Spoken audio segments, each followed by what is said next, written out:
In this video, I will be attempting to beat Pokemon Brilliant Diamond in a hardcore Nuzlocke without catching any Pokemon. Let's see how I go. Here are the Nuzlocke rules that I'll be using, also I'll leave them in the description. Now the very first big decision I have to make in this run is to pick my starter Pokemon. However, this is actually an easy choice. And that choice is Chimchar, who will eventually become Infernape, who is just very good for a lot of the battles in this game. And with that decided, I name my Chimchar Xavier and we continue on. Dawn, for whatever reason, is showing me how to catch a Pokemon, which at this point is just rubbing it in as I'm not allowed to do that. We have our first rival battle with Barry, but his Pokemon are easily dealt with. His Starly goes down to a couple of Embers, and his Piplup, who knows no water moves for some reason, also falls after a few Embers and burn damage. Not long after, Xavier evolves into Monferno, and now we can deal with Rourke and his Rock types. In this battle, Xavier just continues to punch his way through all of Rourke's Pokemon, one by one, until they all fall. Rourke is impressed, and he gives us our first gym badge. After helping Dawn take down some Team Galactic grunts, we make our way to the next town. It is here where there are two old people giving away a Mew and a Jirachi. Now technically grabbing one of these Pokemon are within the rules, but personally I don't play my Nuzlocks using legendary or mythical Pokemon. So for now I'm just stuck with Xavier. Our next big challenge is against Commander Mars and her Purugly. She leads with a Zubat who Xavier can taunt, stopping it from using Supersonic and potentially confusing us. This allows me to use Power Up Punch a few times on the Zubat while taking laughable damage from Astonish. I continue to Power Up Punch and taunt when needed to take out the Zubat. Once Purugly comes in, I do get hit with a Fake Out, doing some decent damage and also flinching me. But on the next turn, I respond with a Muck Punch and one-shotting Purugly, giving us another easy win. With Commander Mars dealt with, we head to Eterna City where there's a very important person waiting for us. No, not Cynthia, it's this guy, the Underground Man. He gives us an Explorer's Kit and down we go. It is here where I can find our next encounter, Cranidos. The problem is that you need to mine for a skull fossil first before you can revive him at the museum. After digging for just over 2 hours, we come across a majestic skull fossil. I decided to run all the way back to the museum and revive the fossil before heading back to take on Gardenia. Once revived, I name him Beams and we can head to the next gym. Similar to the Rourke fight, this is just Xavier using the same move over and over again until all her Pokemon faint. After a few Flame Wheels, they all go down and we've beaten Gardenia, who looks surprisingly happy about it. She gives us our second gym badge and we can move on. Commander Jupiter is the next big battle we need to tackle. I lead with Beans and he takes out her Zubat with a single Rock Tomb. She then brings in her ace, Skuntank. Skuntank goes for a Poison Gas, which Beans uses a berry to recover from. Then he follows up with a Rock Tomb, doing decent damage and slowing down her Pokemon. Then Skuntank goes for another Poison Gas, which hits and leaves us poisoned. However, Bean does land another Rock Tomb, lowering Skuntank's speed again, while also doing some more damage. I then switch in Xavier, who can take out the Skuntank with a few power-up punches, giving us a win over Commander Jupiter. Our next stop is Hearthome City, where arguably the most important Pokemon for our team awaits us. This hiker here offers us an egg, which I'll gladly take off his hands. Now time to hatch it.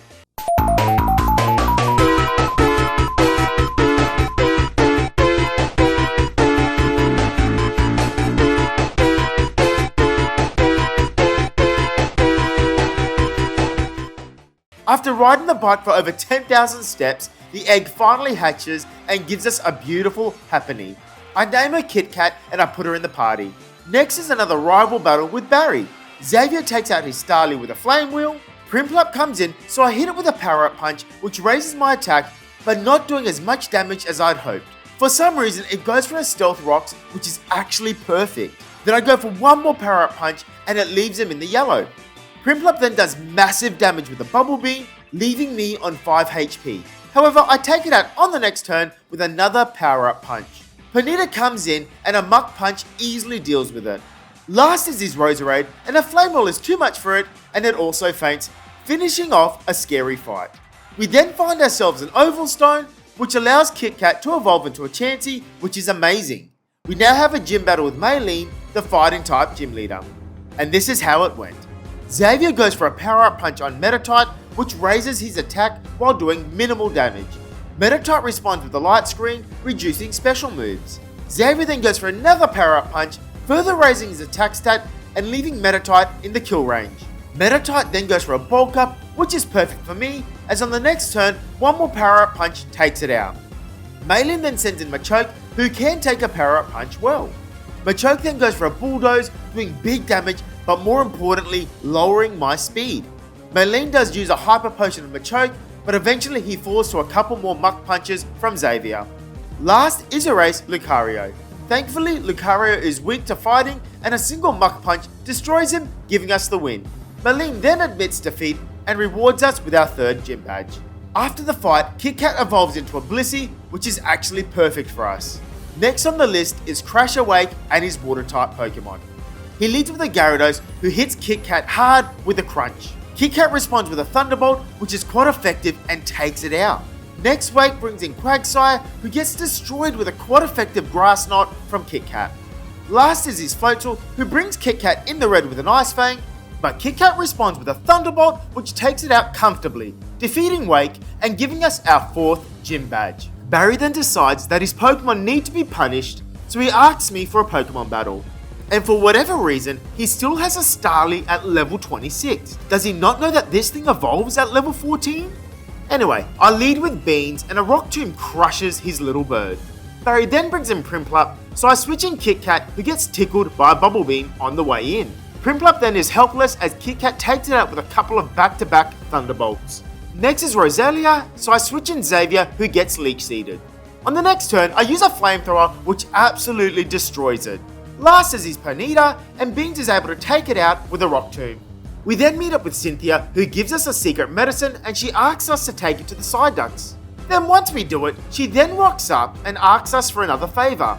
Now hold up, if you're coming here anyway, why don't you just give the secret medicine to them yourself? As we make our way to Celestic Town, Bean gets to level 30 and evolves into a powerhouse, Rampardos.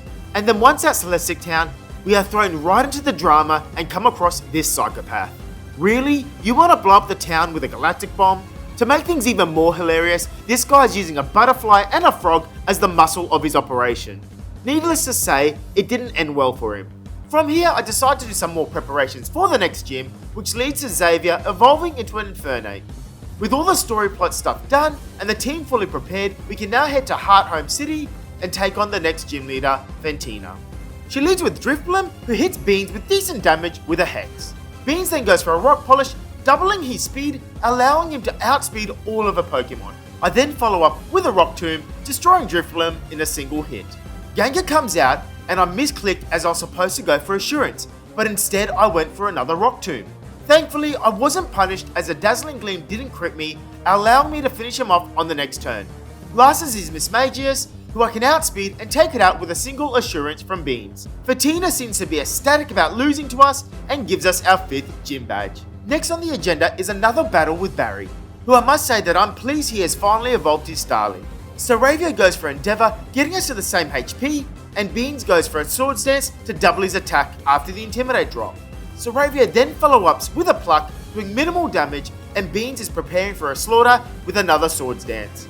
Staravia then goes for one more Pluck, while Beans doubles his speed with a Rock Polish. Beans then throws a bunch of rocks on Staravia, taking him out. Roselia is next, but a couple of slaps to the face deals with it promptly. Next is Heracross, but he's squashed like a bug with a Rock Tomb. Prinplup comes out, only to suffer the same fate as Heracross. Last is Ponyta, and just like most of Barry's Pokemon, it goes down to a Rock Tomb. Before we take on the gym, we jump on a boat and head to Iron Islands. Here we meet up with this guy Riley, who gives us our last Pokemon for the run. Well, he technically gives us an egg, so we need a hatchet first.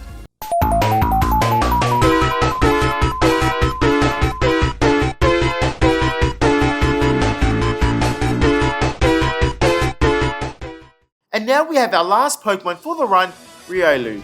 I name him Ringo and he jumps straight into the team. Now that we have our final member, we can take on Byron, the Steel type user. Byron leads with Bronzor, who Xavier can basically melt with a Flamethrower. Next is Steelix, who is brought down to its sturdy with a Flamethrower from Xavier. Steelix then decides to go for a Sandstorm, which is absolutely fine. As expected, Byron heals his Steelix with a full restore, and Xavier goes for a power-up punch to make sure Steelix is not in heal range while raising his attack. On the next turn, I follow up with another flamethrower and take down his giant metal snake. Last is his ace Bastiodon, so I hit it with a flamethrower to keep it out of heal range, and then I take a Stone Edge from him in the process. And then Xavier completely dismantles it with a close combat, defeating Byron. Byron then gives us our 6th gym badge and we can move on. We now have a couple of Team Galactic battles to deal with, starting with Commander Saturn. He leads with Kadabra, who sets up a Reflect, but an Insurance from Beans is just too powerful and it takes out the Kadabra. Bronzor is next, and he can also be taken out with a couple of Assurances from Beans. Last is Toxicroak, so I switch in Xavier, who can take it out with a couple of Flamethrowers, defeating Commander Saturn. Next is Commander Mars. She leads with a Golbat that uses U-turn, doing some damage and bringing in Bronzor. Beans uses Rock Polish to double his speed. On the next turn, Beans hits Bronzor with a big Insurance and is just short from taking it out. Bronzor then hits Beans with a Confuse Ray, which is annoying. However, Beans is too focused and fights through the confusion to take out Bronzor. Goldbat comes in and once again, Bean fights through the confusion and lands a Rock Tomb, taking it out. Last is Perugly, and a couple more Rock Tombs takes it out, beating Commander Mars. After the battle, Ringo evolves into a Lucario, and now our team is fully evolved.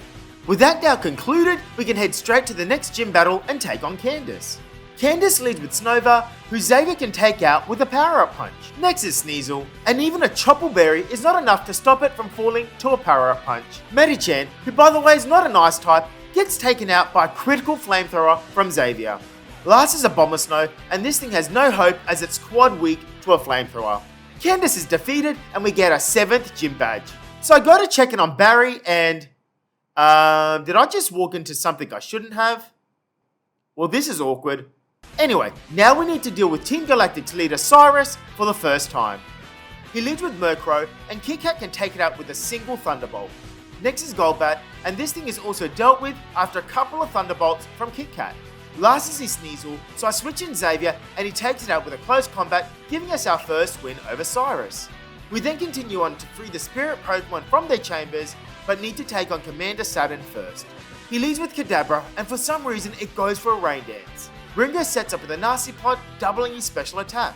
Kadabra then hits hard with a Psychic, but Ringo takes the hit and responds with a Flash Cannon, taking out the Kadabra. Next is Toxicroak, and this thing gets destroyed with a Psychic from Ringo. Last is Bronzor, and it's taken out with a couple of Aura Spheres from Ringo, beating Commander Saturn for the last time. We then free the Pokemon from their capsules and then head to the top of Mount Cornet. At the top of the mountain, we have a double battle with Commander Mars and Jupiter. However, Barry and I make quick work of them both. And now we need to take on Cyrus, and boy is he mad right now. Really, Beans? You're curious about my fashion at a time like this? Is there anything else you want to know about while we're in the middle of saving the world? You know damn well that Mum picks my clothes. Anyway, Beans goes for a Rock Polish to double his speed, while Honchkrow leads with a Steel Wing that does a lot of damage. As I know Cyrus has an intimidating Gyarados coming in, I need to risk the crit, so I go for a Swords Dance, doubling my attack. For whatever reason though, Honchkrow decides to throw the fight as it goes for a Defog, allowing Beans to take it out on the next turn with a Rock Tomb. As expected, Gyarados is next and it does drop my attack with Intimidate, but Beans can outspeed and take it out with a single Rock Tomb. Next is Weavile, so I switch in Xavier. Weavile goes for a Dig, which now puts me in a bad spot as I'm once again dead to a crit. Thankfully, I live a Dig and I can do some big damage with a Power-Up Punch and then follow up with the kill using a Muck Punch. Cyrus' last Pokemon is Crobat, so I switch in Ringo, who can take it out with a couple of Psychics, beating Cyrus for the last time. Normally I would catch Dialga, but of course I'm not allowed to do that, so Ringo puts it out of its misery with a couple of Aura Spheres. With the world now saved, we can take on the last gym leader, Volkner. He leads with the Raichu, who instantly uses Volt Switch to bring in Ambipom. Ringo then goes for a Nasty Pot, doubling his special attack stat. As expected, Ambipom goes for a Fake Out, doing minimal damage but also raising Ringo's speed due to his Steadfast ability. From here, Ringo can take over, starting with an Aura Sphere on Ambipom. Raichu is next to come in, but it's also Aura Sphered straight back to Volkner. Artillery also suffers the same fate, and it falls to a single hit. Last is his ace Luxray, but it stands no chance and is taken out with a single Aura Sphere from Ringo. Volkner then happily gives us our last gym badge.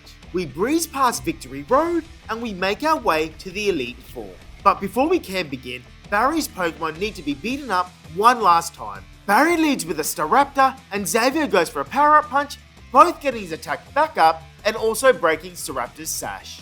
Staraptor responds with a pluck, which does big damage. Xavier then can take out the Staraptor with a close combat. Next, Barry brings in his Snorlax, which is just a sacrifice as it's taken out with a close combat.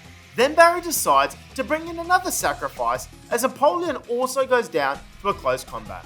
Roserade's next, but unfortunately for this flower, a flamethrower from Xavier burns him to a crisp.